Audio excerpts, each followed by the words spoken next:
Hello YouTubers, Alaska Prepper here. So I thought that I would talk to you all about why the stock market is getting ready to explode, and not in a bad way, meaning that it's going to collapse on itself in 2021, but to explode upward, and why it's important that we watch this even though we are not vested in the stock market.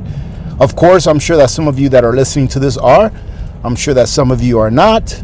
Myself, full disclaimer, I am not vested into the stock market. So for those of you that have not heard or read an article somewhere, this last Friday, the Federal Reserve pretty much gave the go-ahead to all large banks. I like how they say that. All large banks can now start buying back shares. You understand what that means, ladies and gentlemen? Let me go ahead and break it down to you the way that I understand it. And if anyone has anything to add, by all means, please leave it in the comments. Always willing to learn. The Federal Reserve does not put money into the economy. Okay, everyone thinks, or a lot of people think, that the Federal Reserve puts money into the economy. I consider all of the banks part of the Federal Reserve because it's one big system, but the way it works is this. The Federal Reserve prints money, and then it takes that money and it does one of two things with it. It either lends it to someone or it purchases assets. One of the things it can do is purchase assets. For example, if a bank is sitting on some bad assets, the bank goes ahead and sells it to the Federal Reserve.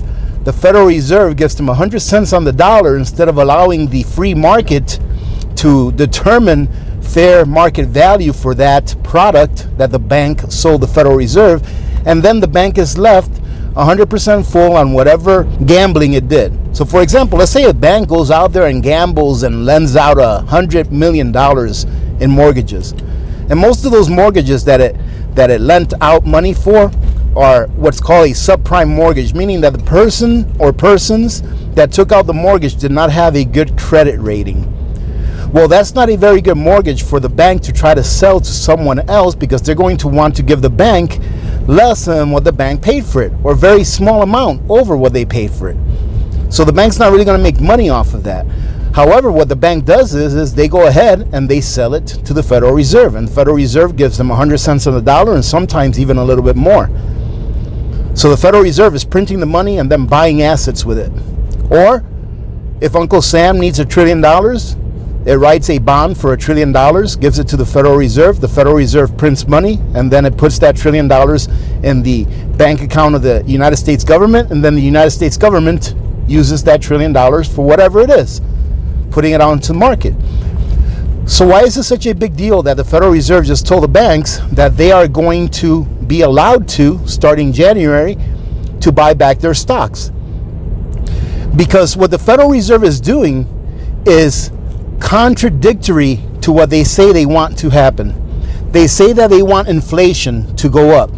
However, whenever you lend banks money at 0% interest, they have two choices.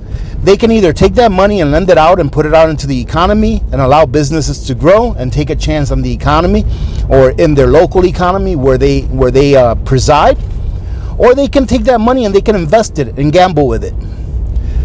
Where is a bank going to make more money? Lending it to someone at 2%? Do you get it? Interest rates are the lowest that they've ever been. So now if you go get a 30-year mortgage, you're looking at 2.5%, 3% if you have decent credit. Why would a bank lend you that money, or lend money to someone that wants to start a business at such a low interest rate, when they can gamble it in the stock market, and if they lose it, guess who gets to bail them out? We do. It's a no-lose situation for the banks. So why would they care about the little guy who wants to start a business? Why would they care about the person that wants to buy a home, when they can take that money, instead of lending it out into the economy, they can take that money and put it into the stock market, especially their own stocks, so that their stocks can go up in value because there's more money being thrown at them. And then when the time is just right, they can go ahead and sell their own stock and make a profit. And who ends up losing in that case, ladies and gentlemen? Everyone else that bought their stock that did not get money from the Federal Reserve. That's why it's a big deal. There's a lot of people out there that say that inflation is really not that bad, that we're not getting really bad inflation. Well, I almost did a video about this. The other day I went and bought some luxury items. And what I mean by that is I bought some sandwich meat, some sliced sandwich meat from the deli. And I found my very favorite ham, my favorite ham in the world, at the deli in Fred Meyer's. It's called Boar's Head Ham. That's the name of the brand. The last time I remember buying that ham was about 6 months ago. And it was $8 and change a pound. And I was sticker shocked at that. And then I went to purchase it again, and they didn't carry it anymore because it's too expensive. This was at the commissary. The lady told me it's too expensive. People just won't buy it because it costs so much, so we don't buy it anymore. And I was like, really? So it's more expensive than $8 and change a pound? And she said, oh yeah, way more. So yesterday I went to Fred Meyer's here in Fairbanks, and I saw that they had Boar's Head ham. And I was like, is that the real Boar's Head ham? And she said, yeah. So I said, let me get a couple of pounds. Ladies and gentlemen, incredible. If I remember correctly, it was almost $13 a pound. It was $12 and change. I think it was in the upper $12. $13 a pound for 1 pound of Boar's Head sandwich ham. So people think that inflation is pretty high right now. Inflation, I think, is pretty high. However, it's nowhere near as high as it's going to get once all of that money, I'm going to call it money even though it's fiat currency, but once all of that money in the stock market that's been pumping up the stock market to all-time highs almost every other day, once all of that money leaves there, where is it going to go? Some people say, well, it's going to go into cryptos. Some people say it's going to go into gold. It's going to go into land. I'm sure it's going to go into all of those things. But it's also going to go into all of the things that we need to live on every day. It's going to go into meat. It's going to go into vegetables. It's going to go into everyday items that we need to live. So once the stock market starts to go down, and everything that goes up, ladies and gentlemen, will go down. I'm not saying the stock market is going to crash tomorrow or in January or whenever. The stock market will have a big crash. But wealth cannot be destroyed. Wealth is stored up energy. If wealth is stored up energy, then it cannot be destroyed. It can only be transferred from one place to another. That's why you hear some financial channels saying that we are living through the greatest redistribution of wealth known to mankind. Because wealth cannot be destroyed. It can only be transferred from one hand to the other. So when that wealth that currently exists in the stock market goes down, when the nominal value of the stock market is reduced, where is all that energy? Where is all that wealth going to go? That's the big question. Whatever it is that you know that you're going to use, buy it, because it's only going to go up in price. They're going up in price now, but not at the rate that I think that they will go up in price once the stock market goes down to its fair market value, to what actually people think it's worth. Because right now, the reason it is being propped up the way it is because the Federal Reserve is, number one, lending incredible amounts of money to the banks, bailing out corporations, number two. And I did hear through the grapevine that the Federal Reserve is going to start to purchase equities. What does that mean? That the Federal Reserve will directly start to purchase stocks and bonds from corporations and the stock market. You see, right now, the Federal Reserve is buying equities. But how are they doing it? They're doing it indirectly. I do believe that the Federal Reserve hired a group called Blackstone or BlackRock. Yeah, BlackRock. And what BlackRock does is it gets money from the Federal Reserve. Then BlackRock takes that money. It buys equities. and then it sells it to the Federal Reserve. How do you like that, ladies and gentlemen? That's another way that the stock market is being kept propped up. Now listen, ladies and gentlemen, I'm not a financial advisor. I'm not a Mr. Know-it-all. And I'm sure that some people can say, oh, you forgot to say this, or you said this wrong. That's fine, and I will acknowledge that. I am not an expert. But all you have to do is take a look at what's going on with the stock market. How in the world can this stock market be performing in the manner that it is during a time that the economy is in the worst shape that it's ever been in history? Worst shape, ladies and gentlemen. Even worse than the Great Depression. Don't believe the unemployment numbers that you get. Those are a farce. And people that say that that number is correct, the people that spout those numbers out in the mainstream media and even from government, they are telling us a lie. The unemployment number is not 6 point something percent. Trust me when I say that.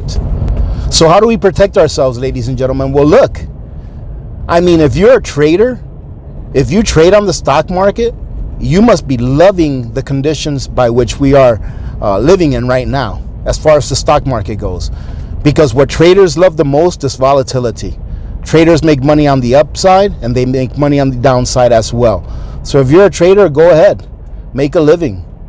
However, if you're not a trader, like me, I'm not a trader. I just try to protect my money. And the way I do that is by purchasing precious metals. Precious metals has done just as good or better than what the stock market has done in the last year. I believe that last year around this time, around November, December of last year, an ounce of gold was around $1,450 or so. Today, an ounce of gold is $1,885 or so. That's a little over 20%. In these times that are as volatile as they are, and with as manipulated as gold is, gold still went up roughly 20-25% in the last year. The stock market, around this time last year, it was around 28,000 or so. And I think it's at about 30,000 and change right now. So let's just say 30,000. That's 2,000. That's only about a 10% gain. So even with as much money as the Federal Reserve and the banks are pumping into the stock markets, gold still outperformed the stock market from last year to this year. It's just insurance. So that's how I treat it. It's just insurance. It's just a way to preserve your purchasing power in the future.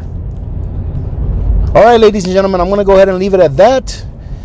I hope you guys are having a great weekend, and I have to tell you all that I truly do miss you. So I wanted to go ahead and tell you something really quick that Victor asked me, which I found very amusing and very, very cute, I guess you can say. But this last Wednesday, Victor came downstairs. He didn't have to work on that day. So he came downstairs at about 1 p.m., right around 1300 or so. And he said, Dad, and I was like, hey, what's up, Victor? He said, are you doing, no. He didn't say, are you? He said, are we doing a live stream today? Because he knows that I do live streams on Wednesdays. But I like how he asked. He asked me, are we doing a live stream today? So I had to tell him no, that I'm not doing any more live streams until the new year is upon us. So I just thought you guys would like to hear that. He truly does enjoy sharing some of his time with you guys when we do our live streams. So thank you very much to everyone. I do have to do a video where I can show you guys some more gifts. You guys are flooding me with gifts, ladies and gentlemen, and I truly do appreciate it. I got a whole bunch of cards as well, and I know what I'm going to do with all of the cards that I've received from everyone this year. Is something that we used to do in my household when I was growing up, and now that I'm receiving a lot of cards from you wonderful community members, I'm going to start doing it again because it's an awesome little tradition. So I have to do a video showing you all that. I want to thank you all very much for spending a few minutes of your day with me, ladies and gentlemen. Thank you very much. I hope you're all having a great Christmas season or a holiday season if you do not celebrate Christmas. Having said that, remember to be good to each other. When good people do good things happen. Remember to reach one, teach one, and repeat. If we all did this, the world would be a better place, and you know that it will be a better place. Many blessings to all of you and your families. This is Alaska Prepper. I'm out.